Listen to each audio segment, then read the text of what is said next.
हम लोग जब प्रैक्टिस में, रूटीन में ना, एक बहुत बड़ी जो चीज़ चैलेंज फेस करते हैं, वो चैलेंज ये है कि पेट ओनर्स पूछते हैं अपन से कि भाई हम कौन सा फूड दें, मतलब how to start puppy food, कौन सा होना चाहिए, वेज होना चाहिए, नॉन वेज होना चाहिए, होममेड फूड होना चाहिए वर्सेस कमर्शियल फूड होना चाहिए।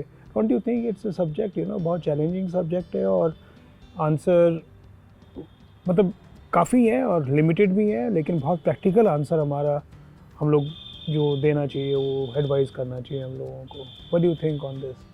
सर, जब हम पेट न्यूट्रिशन की बात करते हैं तो बहुत सारे क्वेश्चंस आते हैं हमारे दिमाग में कि हम क्या दें, न्यूट्रिशन के लिए हम उनको क्या दें। तो बहुत सारे पेट पेरेंट हमसे भी क्वेश्चंस करते हैं, बड़ी कंफ्यूजिंग कंडीशंस होती हैं कई बार कि हम उनको घर का खाना दें, होममेड फूड दें, या कोई कॉमर्शियल रेडीमेड डाइट दें। और फिर ब्रीड वाइज डॉग की अलग अलग रिक्वायरमेंट होती है। बहुत सारे डॉग्स हैवी ब्रीड डॉग्स हैं, स्मॉल डॉग्स हैं, उनकी अपनी एक अलग रिक्वायरमेंट्स होती बिल्कुल हैं। बिल्कुल, हाँ। तो ये बड़ा कंफ्यूजिंग स्टेट रहता है कि हम क्या दें उनको।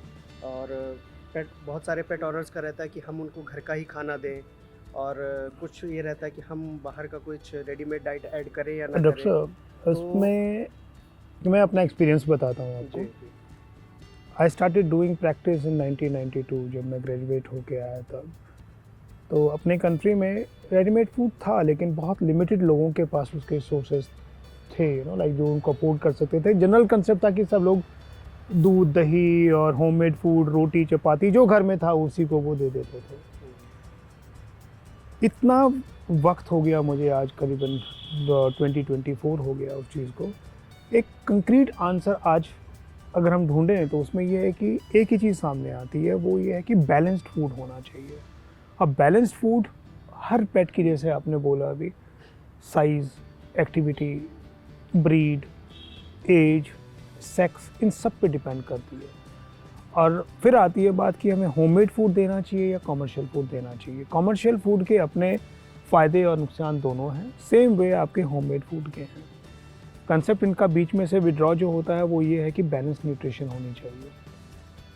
जब हम होममेड फूड देते हैं तो उसकी कई चीज़ें हैं भाई। आपका फ्रेश फूड होता है, आपका घर के अंदर जो फालतू खर्चा नहीं होता, घर में जो रेडीमेड चीज़ें हैं आप वही चीज़ को बॉईल करके, उनको पका के अपने हिसाब से चीज़ें देते हैं। और हर वक्त मतलब आपके पास वो रेडी है, मतलब आपको एक्स्ट्रा कोई चीज़ करने की ज़रूरत नहीं होती। वही सब्जियां मतलब लोग उनके साथ खाने के साथ उबाल देते हैं, वही चावल है, वही चिकन है, वही आपका सोयाबीन्स की नगेट्स हैं। बहुत सी चीज़ों को बैलेंस करने की कोशिश करते हैं। बट आप जब होममेड फूड दे रहे होते हैं, हम किसी ने कहीं ना कहीं कुछ गलती कर जाते हैं। गलती क्या कर जाते हैं? कभी चिकन ज़्यादा हो गया, कभी सोयाबीन ज़्यादा हो गई, कभी आपकी सब्जियां बहुत ज़्यादा हो गई, कभी आपका पूरा बना, कभी नहीं बना, कभी ओवर कुक्ड हो गया। और पेट फ्रीक्वेंट चेंजेस जब डाइट में होते हैं तो उसको कभी भी स्टमक स्टेबल नहीं रहता, राइट। और न्यूट्रिशन जब स्टेबल नहीं है तो आपकी अब्जॉर्प्शन प्रॉपर नहीं होगी। और सबसे बड़ी जो चीज़ होती है कि आप एग भी दे रहे हैं, चिकन भी दे रहे हैं, वेजिटेबल्स भी दे रहे हैं, उनका सोर्स क्या है? सोर्स बहुत मैटर करता है कि आपका वो सोर्स ऑर्गेनिक है, बिना आपके एडिटिव्स के साथ है, बिना पेस्टिसाइड्स के साथ है, बिना बहुत सी चीज़ें मैटर करती हैं। तो हम लोग अपने लिए ही आज के दिन बड़ा क्वेश्चन मार्क होता है कि हम कहाँ से सब्जियों को रिसोर्स करें, कौन सा गेहूँ खाएं, कौन सी राइस हम पिकअप करें, बिकॉज इतना पॉलिश्ड है, इतनी चीज़ें उसमें, यूरिया एक्स्ट्रा है, पेस्टिसाइड्स बहुत ज़्यादा हैं, बहुत से मैटर करती हैं चीज़। ये तो इसके खाने के गुड एंड बैड दोनों चीज़ें हो गई होममेड फूड की। बट सर, सवाल ये आता है कि जैसे हम उनको बैलेंस करना चाह रहे हैं, उस डाइट को बैलेंस करना चाह रहे हैं इक्वली अमाउंट में। जैसे हम बात करते हैं, उनके लिए कार्बोहाइड्रेट भी इंपॉर्टेंट है, प्रोटीन्स भी इंपॉर्टेंट है, फैट भी इंपॉर्टेंट है। तो उसको हम होममेड डाइट जो भी है हमारे घर में, जैसे आप कार्बोहाइड्रेट के भी काफ़ी सोर्सेज अवेलेबल रहते हैं रूटीन में, प्रोटीन्स के सोर्सेज अवेलेबल रहती हैं, पल्सेज हैं, वेजिटेबल्स हैं। तो हम उनको रूटीन में कैसे उनको प्रोवाइड करें, कैसे उनको दें कि एक बैलेंस डाइट, अगर हम रेडीमेड डाइट नहीं बिल्कुल कर सही, रहे हैं बिल्कुल सही तो हम पूछा कैसे आपने। उसको इंट्रोड्यूस बिल्कुल। करें, वो थोड़ा सा देखिए डॉक्टर साहब, ये चीज़ बहुत मुश्किल काम है, लेकिन नामुमकिन नहीं है। आपको हर दाल की, हर सब्जी की, हर चावल की या कार्बोहाइड्रेट्स का जो सोर्स है आपका, रोटी की, आपको उसकी न्यूट्रिशनल वैल्यू पता होनी चाहिए कि कौन सी सब्जी में, कौन सी दाल में कितना उस पर्टिकुलर पोर्शन ऑफ 100 ग्राम्स का चिकन है या एक एग है, उसमें कितना प्रोटीन है, कितना कैलोरीज रिक्वायरमेंट है, कितना फैट है, कितना कार्ब्स है। You need to understand that first. हम उसको अंडरस्टैंड करने के बाद हम उसको calculate as per the body weight, age, sex, breed, activity level, senior dog, उसके हिसाब से कैलकुलेट करके दे सकते हैं। रीज़न होता है उसकी requirement as per the age, as per the sex अलग होती है। आपका डॉग खाना खा रहा है और बैठा है तो थोड़े दिनों बाद क्या होगा, वो मोटा हो जाएगा, क्योंकि वो जो चीज़ कार्ब्स खाए जा रहा है, एक्सरसाइज नहीं कर रहा है। तो you need to exercise them equally. और तो कहने का मेरा मतलब है कि खाना खिलाओ लेकिन उसके साथ वो यूटिलाइज भी करना ज़रूरी है। तो हर चीज़ उसी हिसाब से चलती है। फिर हम बात करते हैं कमर्शियल फूड की। प्रीटी श्योर जो भी कमर्शियल फूड मार्केट में अवेलेबल है, मैं किसी एक या दो का नाम नहीं लेना चाहूँगा, जो भी है सब लोगों ने रिसर्च करके, एक वेदर कंडीशंस को ध्यान में रखते हुए, आपका न्यूट्रिशनल वैल्यू को ध्यान में रखते हुए, एज को ध्यान में रखते हुए, सेक्स को ध्यान में रखते हुए, ब्रीड, एक्टिविटी, हर चीज़ को ध्यान में रखते हुए उन्होंने रिसर्च के बाद, इट्स नॉट 1 ईयर रिसर्च, मतलब कुछ एक कंपनी ऐसी है जो मार्केट में करीबन 90 साल से हैं, जिन्होंने इतने प्रोडक्ट्स पे रिसर्च किए।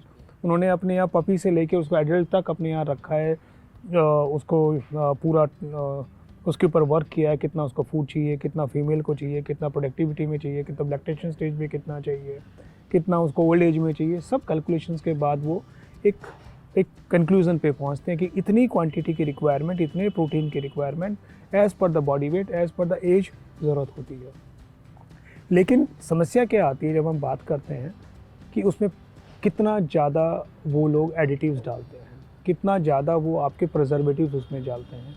अगर कोई कंपनी जो फूड मार्केट में अवेलेबल है उसमें प्रिजर्वेटिव्स कम होने चाहिए, और उसके बाद आपका जो क्या बोलते हैं, जो सोर्स ऑफ न्यूट्रिशन है, यानी कि सोर्स ऑफ आपका प्रोटीन है, सोर्स ऑफ आपका कार्ब्स है, वो जब तक उसके लेबल पे मतलब मेंशन ना हो, मतलब कई जगह लिख देते हैं कि सोर्स ऑफ एनिमल, किस सोर्स का एनिमल है, कौन सा है, उसको लेबल को आपको पूरा पढ़ना चाहिए, उसके ऊपर भी रिसर्च करनी चाहिए, और उसके बाद आपको अपने वेट से पूछ के और तब ये डिसाइड करना चाहिए कि मुझे ये फूड देना चाहिए कि नहीं देना चाहिए। बिकॉज आजकल सब कुछ लेबल पे लिखा होता है। हम लोगों की आदत क्या है, अब फूड तो खरीद लाते हैं लेकिन कभी उसकी इंस्ट्रक्शंस या उसकी कंटेंट्स या उस चीज़ों को, इंग्रेडिएंट्स को पढ़ते ही नहीं है। बहुत सी चीज़ें ऐसी हैं जो फूड में ही एलर्जिक है, हमें पता ही नहीं है। सो एक एलर्जी अपने आप में बहुत बड़ी चीज़ है। कई बार फूड देने के साथ आपकी बॉडी वेट बढ़ जाता है, कई बार आपको जो क्या बोलते हैं स्किन प्रॉब्लम स्टार्ट हो जाती हैं, कई लूज मोशन स्टार्ट हो जाते हैं, एब्जॉर्ब नहीं होता। सो आप उसके कंपोजिशन को पढ़ना, उनके इंग्रेडिएंट्स को पढ़ना और अपने वेटनेरियन से डिस्कस करना और उसके बाद उस फूड को चूज़ करना ज़्यादा इम्पॉर्टेंट है। सर दूसरी बड़ी कंफ्यूजिंग स्टेट होती है कई बार, जैसे कुछ पेट ओनर्स के क्वेश्चंस होते हैं कि क्या हम कम्प्लीटली होममेड फूड पे रखें होल लाइफ, तो क्या हम इनको हेल्दी रख सकते हैं, या इनकी रिक्वायरमेंट्स उससे कम्प्लीटली पूरी होगी या नहीं होगी, या हमें कुछ पर्टिकुलर एज तक पहले रेडीमेड डाइट देनी चाहिए या उसके बाद हम उस पे आएँ, तो इसके बारे में देखो सब इसमें क्या होता है कि जब ग्रोइंग पपी होता है या ग्रोइंग जब भी स्टेज होती है, उसमें आपको एक्स्ट्रा प्रोटीन, मतलब न्यूट्रिशन एंटरली डिफरेंट होती है, आपकी रिक्वायरमेंट से डिफरेंट होती है। हमें ये जज करना चाहिए कि क्या हमारा होममेड फूड जो हम दे रहे हैं वो रिक्वायरमेंट उसकी ग्रोथ में पूरी कर रहा है कि नहीं कर रहा, नंबर एक, या वो उतनी रिक्वायरमेंट हम पूरी नहीं कर रहे हैं तो we have to add on something, या तो आपको सप्लीमेंट्स देने पड़ेंगे, मिनरल्स देने पड़ेंगे, विटामिन देने पड़ेंगे। अब वो बॉडी वेट ग्रेजुअली बढ़ता है, हम उसको एक टैबलेट मॉर्निंग दे दो, एक टैबलेट इवनिंग दे दो, लेकिन वो पेट ओनर कभी भी उस चीज़ को कंटिन्यूटी में हम उसी स्टेज पे रखते हैं, हम लोग भी रखते हैं प्रैक्टिस में कि एक टैबलेट सुबह शाम दे देना, 2 दे देना, वो बैलेंस नहीं होता। मेरा मानना ये है कि बैलेंस्ड फूड होना चाहिए। मैं आपको ये नहीं कहूँगी 100% लोगों की पॉकेट भी अलाउ नहीं करती, बहुत से टाइम इतना महंगा फूड है कि आप उसको अफोर्ड नहीं कर सकते, उस कंडीशन में आपको होममेड फूड ही देना चाहिए। उसके दोनों के good and bad, pro and cons दोनों चीज़ों के हैं कि हम लोगों को कौन सी, तो आपकी जो पॉकेट, आपका जो वेट और आपके पेट की रिक्वायरमेंट, हो सकता है होममेड फूड आपका सूट ही ना करता हो पेट को, तो आपको वो फूड देना पड़ेगा। कभी कभी क्या होता है, प्रैक्टिस में आपने भी देखा होगा और मैंने तो देखा ही है, कभी कभी रेडीमेड फूड जो हमारा होम कमर्शियल फूड होता है सूट नहीं करता पेट को, तो वो जैसे ही आप उसको देते हैं होममेड फूड, वो स्टेबल हो जाता है। ऐसा नहीं है कि वो ग्रो नहीं करेगा, बट कुछ चीज़ों की मिनरल डेफिशिएंसीज, कैल्शियम डेफिशिएंसीज, कुछ चीज़ें ऐसी होती हैं जो एब्जॉर्ब नहीं हो पाती। सो वेटनेरियन की ड्यूटी है पेट पेरेंट को समझाना कि भाई ये चीज़ें पूरी नहीं हो रही, ग्रोथ का उसको देखना चाहिए कि मुझे जो जो जैसे लेब्राडोर है वो किस लेवल पे ग्रो कर रहा है, 2 month stage, 3 month stage, 4 month stage, हर चीज़ का पता होना चाहिए कि उस ग्रोथ पे इस एज पे कितना उसको बॉडी वेट चाहिए, उसकी कितनी हाइट होनी चाहिए, कितनी उसकी लेंथ होनी चाहिए। हर चीज़ का जब तक हम लोगों को नहीं पता है तब तक हम पेट ओनर्स को समझा ही नहीं सकते। उसी हिसाब से न्यूट्रिशन डिसाइड होती है। तो मेरा कंक्लूज़न इस चीज़ में ये है कि फूड होना चाहिए बैलेंस्ड। आप वो होममेड फूड चूज़ करें, चाहे वो आप कमर्शियल फूड यूज़ करें। कमर्शियल फूड जब आप देते हैं तो आपको 2 चीज़ों का, जैसा मैंने पहले बताया, ध्यान रखना है कि आपको इंग्रेडिएंट्स और प्रिजर्वेटिव्स और किस कंपनी का फूड है वो चीज़ का ध्यान देना चाहिए। इट्स नॉट अबाउट सस्ता और महंगा। ठीक है, मार्केट में बहुत सी चीज़ें स्कीम्स में मिलती हैं, आपको ये डिस्काउंट है, ये discount. Don't go for discount here. It is your पेट की हेल्थ का सवाल है भाई। और वो हेल्थ ठीक नहीं होगी तो आप वो जितना 30%, 20%, 25% आपने बचाया वो वेटनेरियन को दे आओगे और उसकी हेल्थ ख़राब होगी, वो अलग कहानी है। तो फूड के मामले में हमारी कंसल्टेशन में हम लोगों को और ध्यान देना चाहिए कि पेट ओनर्स को हमसे और सवाल पूछने चाहिए। जितना वो सवाल पूछेंगे उतना हम जानेंगे भी और हम समझाएंगे भी और हमारे पेट की न्यूट्रिशन बेटर होगी, हेल्थ बेटर होगी। आपने नोट किया होगा किडनी फेलियर केसेस आते हैं, हम कहते हैं इसको प्रोटीन मत दो। अब प्रोटीन आप निकाल देंगे तो क्या क्या कंडीशन होगी, जरा सोचने वाली बात है। आप टू मच ऑफ कैल्शियम हम इतना देते हैं, हम लोग नोट करते हैं too much of calcium which is not required even, हम देते हैं। फिर एक आपका जो बड़े डॉग्स हैं, जायंट डॉग्स हैं, उनकी प्रोटीन रिक्वायरमेंट बिकॉज उनकी ग्रोथ 2 साल तक होती है, किसी की 1.5 साल तक होती है। तो हर एक के ऊपर डिपेंड करता है, हर ब्रीड के ऊपर कि कौन सी किस स्टेज पे वो ग्रो कर रहे हैं, कितना उसका ग्रोथ पीरियड है, कितना उसको बोन पेट्स को चाहिए। तो हम लोगों को ये चीज़ क्लाइंट्स को पता होनी चाहिए और उनसे प्लीज़ हमसे क्वेश्चन पूछिए कि सर मुझे इसमें क्या देना चाहिए। उस वक्त हो सकता है कि हम आपसे कहें इसको होममेड फूड पे रखो या कमर्शियल फूड पे रखो। मैं किसी चीज़ को प्रमोट नहीं कर रहा हूँ, एक ही चीज़ कहने का मेरा मतलब, फूड बैलेंस्ड होना चाहिए। Age, body weight, sex, activity level, breed के हिसाब से हम चूज करते हैं, उसी हिसाब से एडवाइस और उसी तरीके से आपको एडवाइस को लेना चाहिए और फॉलो करना चाहिए। जैसे हम लोग आजकल बातें करते हैं कि होममेड फूड की, तो हम क्या क्या ऑप्शन होता है हमारे पास, क्या हम दे सकते हैं, क्या वो चीज़ें हमारी रूटीन लाइफ में हमारी किचन में अवेलेबल है कि नहीं, तो प्लीज़ कुछ सजेस्ट करें पेट ओनर्स को। ये बड़ा सही सवाल पूछा डॉक्टर साहब आपने। जब हम होममेड फूड की बात करते हैं तो लगभग हर चीज़ किचन में होती है। मैंने शुरू में भी बोला कि आपका जो हम लोग खुद खा रहे हैं वो चीज़ें हैं उसके अंदर किचन में, तो किचन में ही होती हैं। आपका राइस है, आपका गेहूं का आटा है, आपका मिलेट्स का आटा है, आपका वेजिटेबल्स हैं, आपके फ्रूट्स हैं, आपका एग है। कुछ लोग वीगन हैं, वो चीज़ें यूज़ नहीं करते, उनके लिए मतलब लेंटिल्स हैं, दालें हैं और राइस है। बहुत सी चीज़ें ऐसी हैं जो वेजिटेरियन, नॉन वेजिटेरियन और वीगन के लिए मतलब किचन में ही अवेलेबल है और हम उसमें से कोई भी ऑप्शन चूज़ कर सकते हैं। लेकिन उसमें सबसे बड़ी चीज़ है कि कितना कुक करना चाहिए, कितने प्रेशर पे कुक करना चाहिए, ओवर कुक नहीं करना चाहिए, कितना उसमें वाटर क्वांटिटी होनी चाहिए। तो ये सब चीज़ें रोज़ चेंज होती हैं बिकॉज रोज़ आपका हाथ और आपकी चम्मच कैलकुलेशंस में नहीं आते। 3 दिन आएगा, चौथे दिन आप कुछ चीज़ एक्स्ट्रा डाल देंगे, कम हो जाएगा, या हो सकता है कुछ दिन आपके स्वीट पोटैटो ख़त्म हो, आप एक पोटैटो ऐड कर दें, तो वो आगे पीछे चीज़ें घूमती रहती हैं। तो इन दैट केस जो आपकी वेजिटेबल्स हैं, जैसे आपका सीजनल वेजिटेबल्स हैं, बहुत सी वेजिटेबल्स हैं जो आप खाने में डाल सकते हैं, जैसे आपका पालक है, ब्रोकली है, आपका पोटैटो है, आपका कुछ जगह हम टमाटो यूज़ करते हैं, कुछ एक एनिमल को सूट करता है, कुछ एक को नहीं करता है, पीज़ हैं। सो बहुत सी चीज़ें हैं जो आप रोटेशन में जो वेजिटेबल बास्केट से आप निकाल के उसको ऐड कर सकते हैं। फ्रूट बास्केट्स में हम यूज़ करते हैं, जैसे बनाना यूज़ करते हैं, कुछ जगह आप बेरीज़ यूज़ करते हैं, कुछ जगह आपका क्या बोलते हैं, आपका स्वीट पोटैटो है, आपका एप्पल है, आपका अनार है, आपका और फ्रूट्स हैं जो हम लोग रोटेशन में लोग देते भी हैं और अपने पास आते हैं कि सर हमने ये खिला दिया था। बट उनको भी आप चॉप करके खिलाइए, उसको जितनी क्वांटिटी ज़रूरत है उतना ही दीजिए, ओवर फीड मत करिए बिकॉज ओवर फीड करेंगे तो वो भी हार्मफुल हो जाते हैं बहुत सी जगह। But most of the thing जो मैंने बोला बीच में, they are all pet health friendly, they can support the systems, जितना मेटाबॉलिज्म होता है उसमें डाइजेस्ट होते हैं और आपको सपोर्ट करते हैं। और देन आपका दालें हैं, बहुत सी दालें जैसे आपका ऐसी जो सारा बहुत अच्छा रिच प्रोटीन सोर्स है, आपका पनीर है, आपका दही है, so you can add in the food, आराम से आप उसको फूड के साथ दे सकते हैं। लेकिन फिर वही सवाल आता है कि भाई वो बैलेंस कितना होगा, कितनी क्वांटिटी। तो आप अपने वेटनेरियंस के पास जो भी वेट है उनसे पूछिए जाके, सर इसकी क्वांटिटी में कितनी कितनी रखूँ, कितना प्रोपोर्शन किसका होना चाहिए और कितना टाइम मुझे खाना देना। ये भी एक बहुत बड़े क्वेश्चन होता है अपने आप में कि भाई मैं 3 बार खाना खिलाऊँ कि 2 बार खिलाऊँ, कि मैं 4 बार खिलाऊँ। तो ये भी आपको बॉडी हेल्थ को, कंडीशन पे, मेडिकल हेल्थ को देखते हुए आपको एडवाइस करेंगे कि आपकी एब्जॉर्प्शन कितनी है, आपकी एक्टिविटी लेवल कितना है, आपकी क्वांटिटी कितनी है। Accordingly size of the dog, sex of the dog, stage of the dog पे डिपेंड करता है। और आजकल एक और चीज़ अगर आपको ध्यान हो तो जब डॉग बीमार होता है कि मार्केट में हमारे कमर्शियल फूड्स है, गैस्ट्रो फूड, अगर उसका स्टेबल फूड नहीं है तो हम गैस्ट्रो एडवाइस करते हैं। किडनी प्रॉब्लम्स होती हैं तो उसके लिए, किडनी के लिए होते हैं, स्टोन हो जाते हैं ब्लैडर में या किडनीज़ में, तो अकॉर्डिंगली कोई हम उसके लिए फूड एडवाइस करते हैं। फिर कार्डियक फूड्स हैं, ओबेसिटी फूड्स हैं।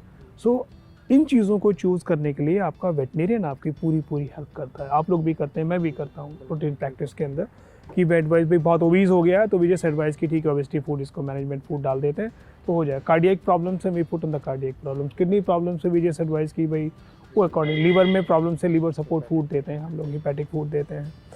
So it's decision changes. आप एक फिक्स डाइट पे, एक फिक्स सिस्टम पे नहीं रख सकते बिकॉज आपका डॉग बीमार होगा ही होगा। वो अपनी एज के अकॉर्डिंग उसमें चेंजेस आएंगे। तो हो सकता है कि आपको फूड मोबिलिटी के हिसाब से फूड देना पड़े, हो सकता है कि आपको ओबेसिटी के हिसाब से देना पड़े। So right person to ask is the veterinarian. जब आपको जो समस्या है, ग्रोथ की प्रॉब्लम है, तो वो एडवाइस करेंगे कौन सा फूड चूज़ करना चाहिए।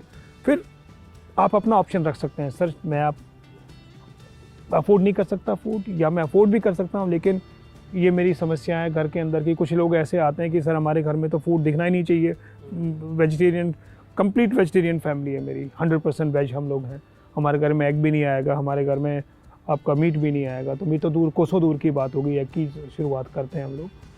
सो लाइक इसका, और कुछ लोग आजकल एक और कंसेप्ट आ गया है कि भाई रॉ मीट देना है मुझे। तो कंसेप्ट आपके सारे सही हैं लेकिन उनकी रिक्वायरमेंट किस कंडीशन में कब देनी है। अब आपका डॉग जो है he is like all the time like जंगल में है, घूम रहा है, फिर you can feed him raw meat, no problem because he is able to digest it. But एक आप डॉग आपने अपने घर में 2 रूम फ्लैट में या 3 बेडरूम में रखा हुआ जिसकी एक्टिविटी ज़ीरो है, आप उसको रॉ मीट खिलाएंगे तो समस्या ही होंगी, क्योंकि आप क्वांटिटी पूरी सोचेंगे मैं इतना खिला दूँ, इतना खिला दूँ, तो आप कैलकुलेशंस करने में वहाँ डिफ़िकल्टी होती है। तो इसलिए हर वक्त एक न्यूट्रिशन फैलो को पर्सन को फॉलो करना चाहिए। उससे एडवाइस आपको बार बार जब भी विजिट पे जाएं वेटनेरियन के पास, हॉस्पिटल में, क्लिनिशियन पे, आप ज़रूर ये सवाल पूछिए न्यूट्रिशन के बारे में। बिकॉज हो सकता है कि आपके डॉग को XYZ, क्योंकि अभी देखते हैं हम लोग प्लेटलेट्स कितने डाउन चले जाते हैं, उस वक्त आपको क्या देना है, एनीमिया हो जाता है, उस वक्त आपको फूड में हो सकता है कि बीटरूट डालनी पड़े, कैरेट्स डालनी पड़े, कुछ और चीज़ें ऐड करनी पड़े सप्लीमेंट से, तो यू कैन ऐड ऑन। दूसरा आजकल बड़ा ट्रेंड में है कि ready to eat food available हैं मार्केट में, कि आप डायरेक्ट उसको कुक कीजिए, माइक्रोवेव कीजिए और पेट को दीजिए। डॉक्टर साहब, ये क्या पेट के लिए सेफ हैं या? देखिए, जो भी कंपनी या जो भी इस बिज़नेस में हैं, they want to sell the fresh food, a balanced food. So उनकी अपनी कैलकुलेशंस हैं, अपना रिसर्च है, उसके बाद वो लोग एक फ्रेश पाउच बनाते हैं वैक्यूम क्रिएट करके उसमें, और आपको बिना प्रिजर्वेटिव्स के दे क्लेम कि हम फूड देते हैं। It's a good concept. जैसे वो लोग बहुत सी चीज़ें घर में नहीं बना पाते, फ्रेश फूड पेट को मिल जाता है, and pet always like fresh food and prefers fresh food to go. But एक ही चीज़ है कि जब भी आप उसको माइक्रोवेव करें, कितना टेम्परेचर पे माइक्रोवेव करना, मतलब हम माइक्रोवेव उसको चाहिए कि कहीं उसके इंग्रेडिएंट जो उसके क्वालिटी ऑफ फूड है वो डिस्ट्रॉय ना हो जाए, और क्या उसको किस तरीके से वो इंस्ट्रक्शंस जो देती है कंपनी उसको, हाँ, सेल्फ लाइफ कितना है, कितनी जल्दी आपको सुबह एक नया पैकेट खोलना है कि शाम को भी नया खोलना है, या सुबह वाला ही आप शाम को यूज़ कर लेंगे। बिकॉज फ्रेश फूड पैरिश बहुत जल्दी होता है, वो बहुत जल्दी आपको मतलब फंगस एंड बैक्टीरियाज को अट्रैक्ट करता है। सो बेस्ट यही है कि आप जो इंस्ट्रक्शंस वो देते हैं या जो कंपनीज बना रही हैं उनको उसमें सब चीज़ों की इंस्ट्रक्शंस लिखनी चाहिए, और ये भी पूछना चाहिए कि भाई आपका अगर पेट एक पर्टिकुलर इंग्रेडिएंट के अगेंस्ट एलर्जिक है तो आप वो फूड को प्रेफर ना करें। ठीक है, अगर वो बहुत पेट आपका बहुत अच्छा एडजस्ट हो जाता है and it suits your pocket, excellent, because आपकी बहुत सी चीज़ें बच रही हैं, आपका टाइम बच रहा है, आपका किचन में आपका जो गैस है वो रही है, या जो भी चीज़ें हैं आपकी एक्स्ट्रा जो बर्डन्स हैं वो आपके कम हो रहे हैं। Just pick it up, keep in your fridge, microwave it and give it. But साथ में जैसे मैंने बोला कि न्यूट्रिशनल क्वालिटी जो क्वालिटी है वो इम्प्रूव मतलब बेटर रहनी चाहिए, वो डिस्ट्रॉय नहीं होनी चाहिए।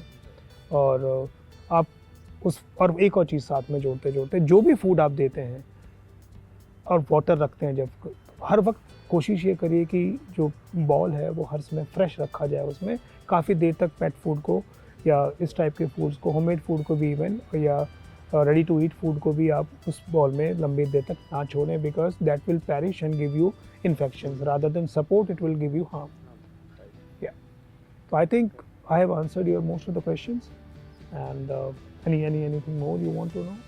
No, you have covered all the things. Pretty sure जो पेट ओनर्स हैं आप इस चीज़ को फॉलो करेंगे।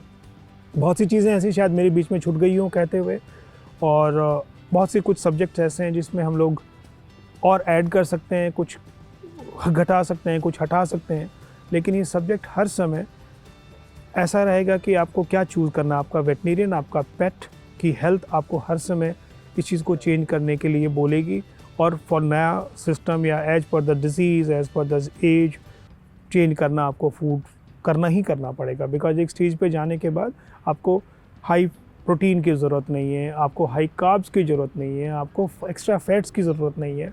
So please continuously visit your weight, ask him, and जब भी आप जाएँ, आप हर समय डीवॉर्मिंग, वैक्सीनेशन की तो बात करते ही करते हैं, लेकिन आप पेट न्यूट्रिशन की भी बात करिए। हमारे यहाँ कहावत है ना, आप जैसा खाते हैं वैसा आप दिखते हैं। तो आपका हेल्दी खाएंगे, बैलेंस्ड खाएंगे, तो आपका पेट की हेल्थ 101% अच्छी रहेगी, उसकी स्किन ग्लो करेगी, उसके हेयर्स अच्छे होंगे, आइज़ अच्छी होगी, डेंटल हेल्थ अच्छी होगी, और ओवरऑल उसकी लाइफ बहुत अच्छे से बीतेगी।